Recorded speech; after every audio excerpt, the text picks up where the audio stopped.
Abrimos una nueva edición de Café Financiero con toda la información necesaria para manejar mejor tu dinero. Hoy me acompaña Yamila Escala. Yami, ¿qué tal? ¿Cómo andás? Muy bien, ¿cómo les va? Bueno, Yami, hoy nos vas a contar qué sucedió con las muertes por accidentes de tránsito de la Ciudad de Buenos Aires en el 2020. Así es, datos muy concretos respecto de cómo afectó la cuarentena a estos datos tan puntuales, principal causa de muerte entre los jóvenes. Muy bien, también se encuentra Juan Manuel Barca. Juan, ¿qué tal? ¿Cómo andás? Muy bien. Bueno, hoy nos vas a hablar de los riesgos de invertir en criptomonedas, este activo que ha sido furor en estos últimos meses. Sí, vamos a hablar de las precauciones que hay que tomar para usar estas monedas. Un tema realmente importante. Más adelante también vamos a brindar información sobre seguros de crédito y en el último bloque vamos a conversar con el infectólogo Eduardo López para analizar la delicada situación sanitaria que estamos atravesando producto de la pandemia y para ver qué se necesita para superarla. Quédate con nosotros, tras una muy breve pausa, regresamos con todos estos temas.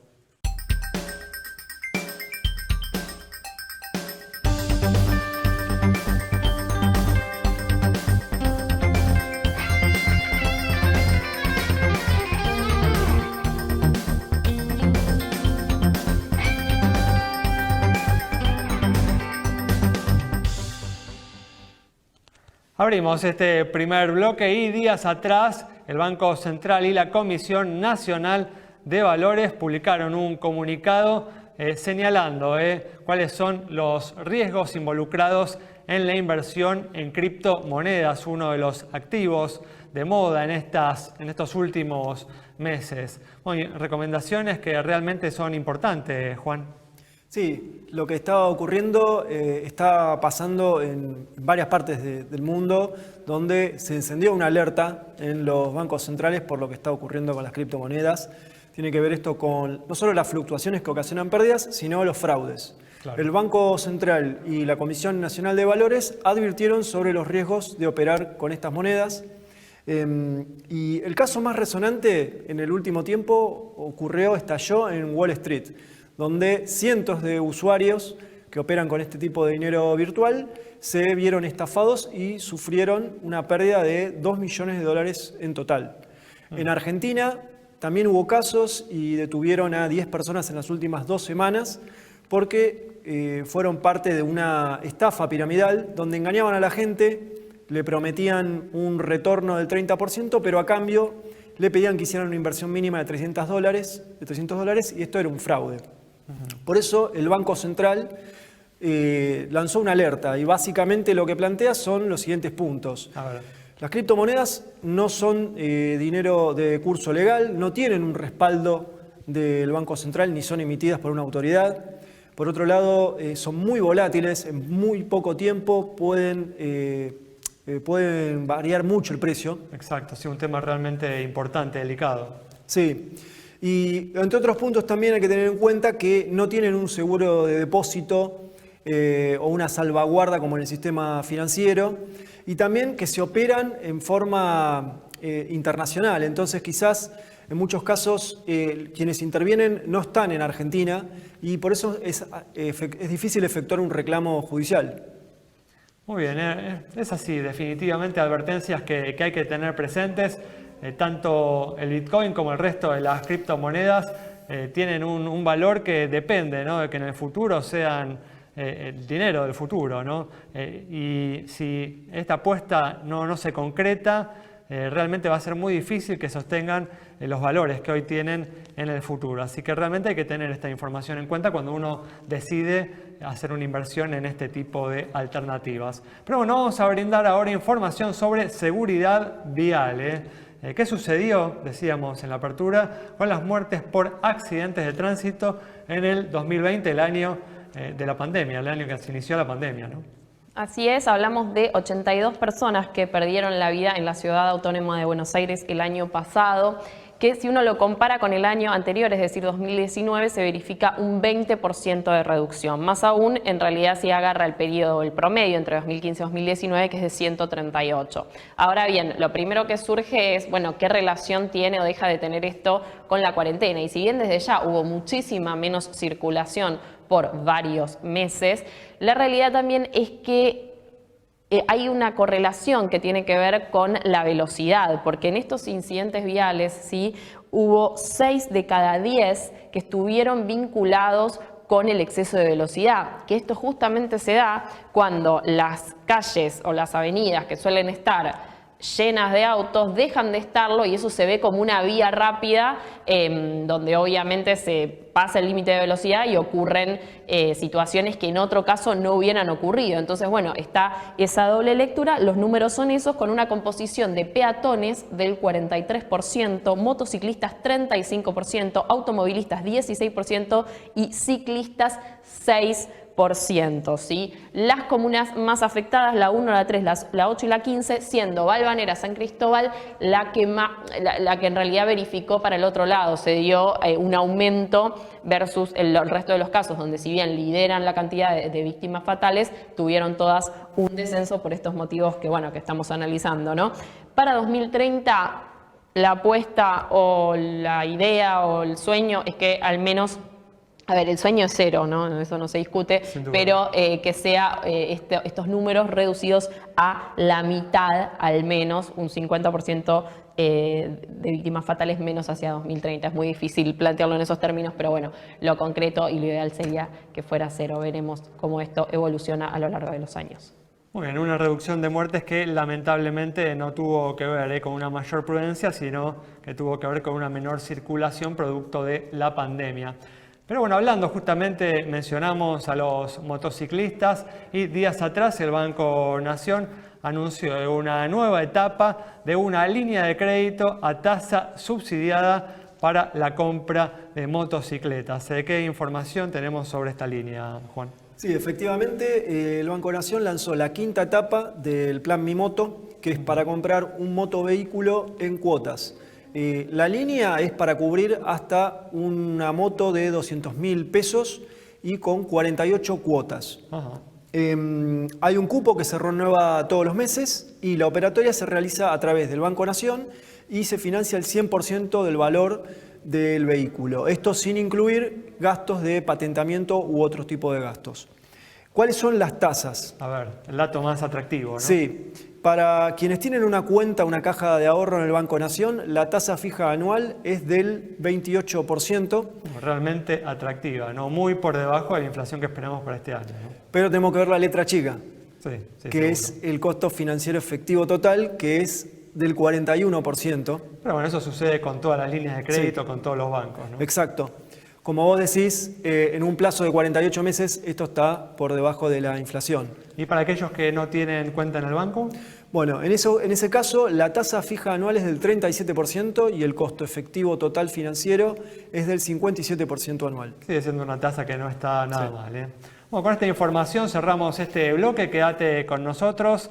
Al regreso vamos a estar hablando de seguros de crédito. Recordá que te podés comunicar con nosotros a través de nuestras distintas líneas de contacto, a través de Twitter, a través de Facebook o a través de WhatsApp para hacernos cualquier consulta o transmitirnos cualquier inquietud.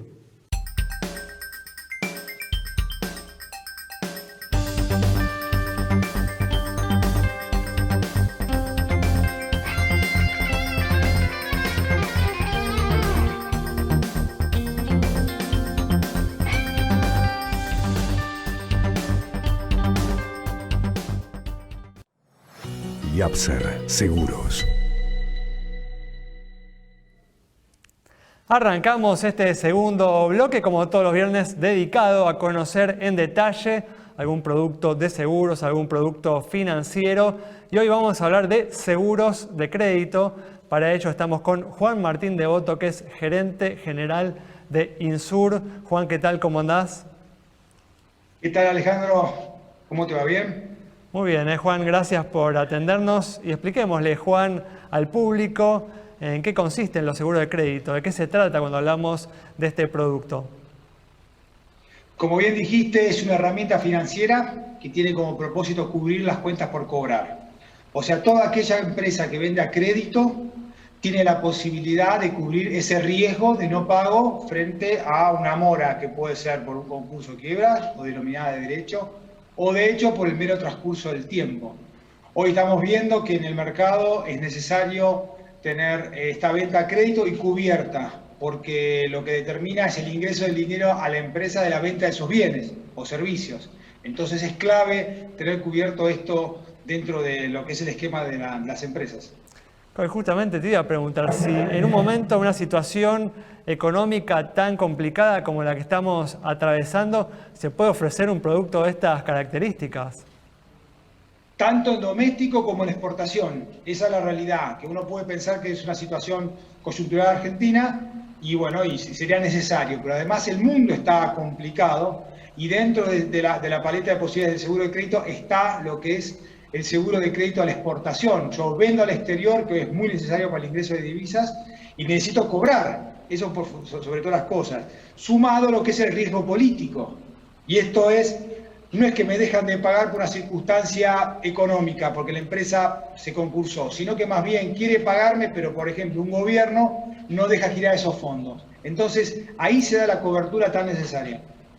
Claro, eso por ahí le suena familiar, ¿no? A muchas empresas argentinas que han querido no hacer pagos al exterior en los últimos años.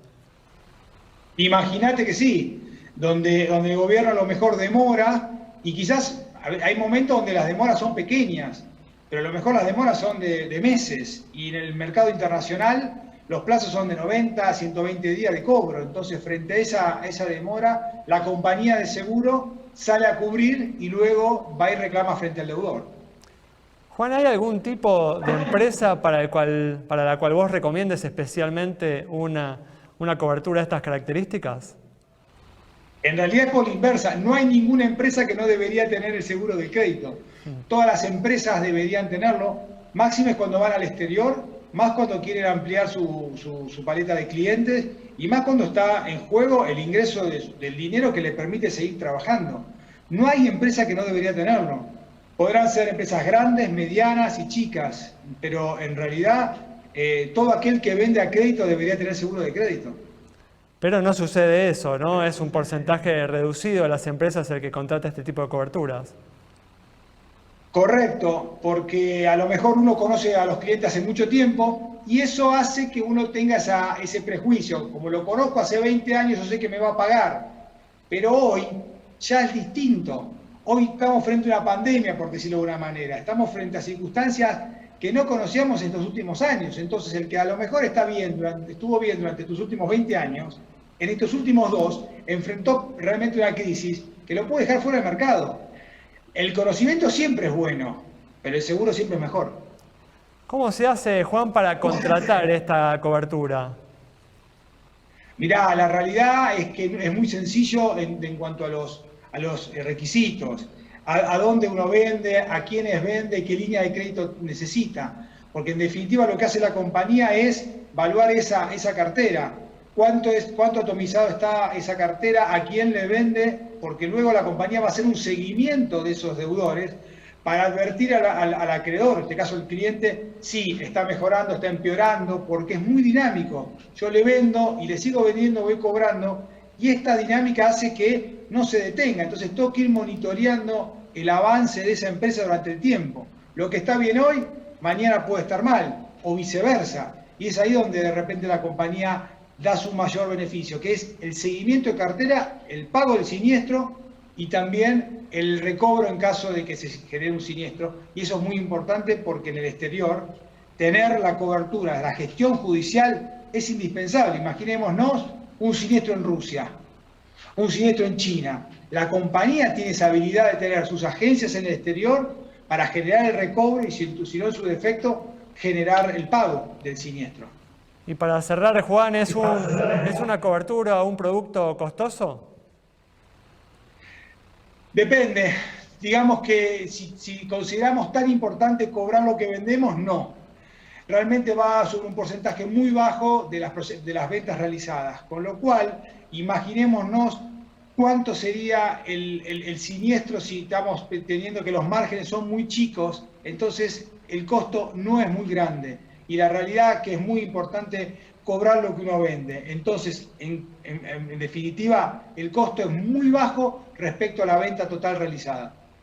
Muy bien, Juan, muchas gracias por habernos atendido. Cerramos entonces este bloque con información sobre seguros de crédito. Quédate con nosotros. Al regreso vamos a estar conversando con el infectólogo Eduardo López.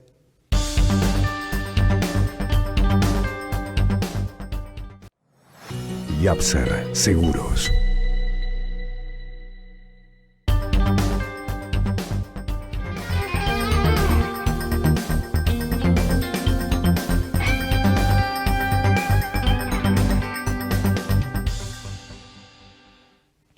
Bueno, abrimos este último bloque ya con la presencia en forma remota del infectólogo Eduardo López para analizar la delicada situación sanitaria que estamos viviendo. Eduardo, ¿qué tal? ¿Cómo andás?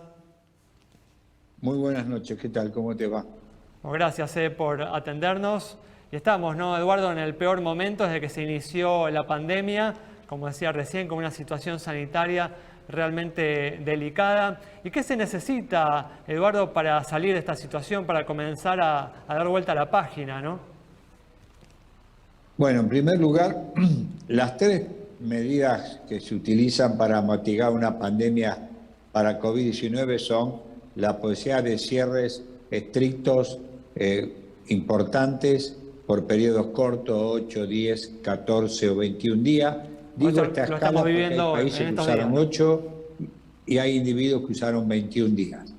Países que usaron 21 días. La segunda es el aumento de los testeos. Argentina ha aumentado mucho el número de testeos, pero todavía no alcanza. ¿Por qué?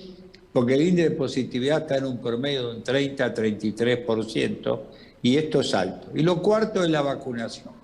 Nosotros en Argentina estamos en una situación compleja porque tenemos un aumento importante del número de casos, tenemos un aumento en la mortalidad y en individuos que han pasado a terapia intensiva, ¿no? Donde todavía la mortalidad sigue siendo básicamente en el adulto mayor, ¿no? Y por otro lado todavía no tenemos vacunados a los mayores de 60 años. Así que estamos frente a una situación importante a tener en cuenta, ¿no? Como mencionaste el tema de los testeos, ¿por qué no hay los suficientes testeos, señalabas? Bueno, entonces, ¿sabes? Porque los testeos es responsabilidad de las jurisdicciones realmente, no del Ministerio de Salud de Nación. O sea, quien tiene que testear es en terreno, ¿no? Y hoy lo que estamos testeando básicamente en la mayoría de los lugares es al sintomático, que para que la gente entienda, estamos detectando a los que vemos. Esto es como cazar en un zoológico, ¿no? Claro. En cambio, no testeamos en la misma intensidad a los contactos estrechos o a convivientes familiares. Por eso es que si uno aumentó arriba de 80, 100.000 o 120.000, según los días, los testeos, el índice de positividad sigue estando entre 25 y 35%, y lo que pide la OMS para esto es que los testeos tengan el orden de la positividad del 10%. Es decir, que tenemos que seguir testeando mucho más. Por eso hay que volcar más recursos a eso. Sí.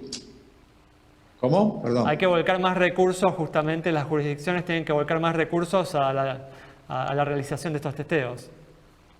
Y hoy tenemos buenos métodos para hacerlo. Tenemos los métodos rápidos que en 20 minutos dan positivos y tiene una sensibilidad del 90-95%. Tenemos una especificidad de esos métodos rápidos del 97-99%.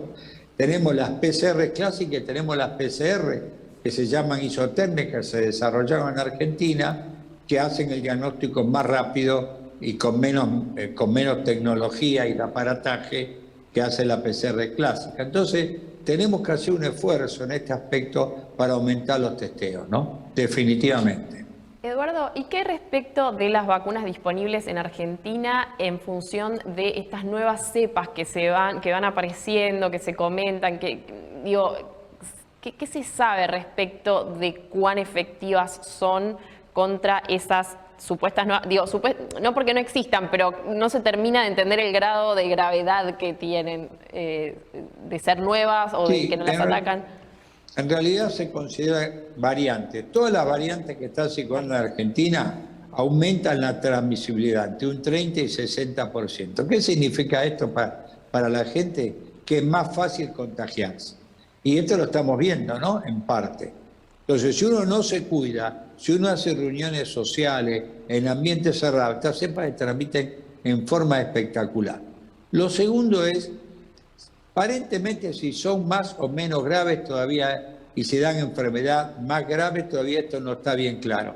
Sí se sabe que la cepa británica no lo hace y probablemente tampoco lo hace la cepa andina. Con la cepa Manaus los resultados son controvertidos. Ahora, si uno está vacunado con 2 dosis, con la vacuna Sputnik V y probablemente, diríamos, con la vacuna Sinopharm, en general estas cepas pueden hacer enfermedad, pero hacen una enfermedad benigna.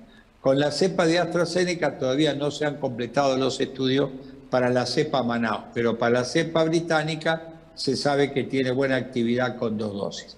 La clave de todas estas vacunas, aunque uno dilate la segunda dosis a través del tiempo, es que todo individuo vacunado con 1 dosis debe recibir la segunda dosis.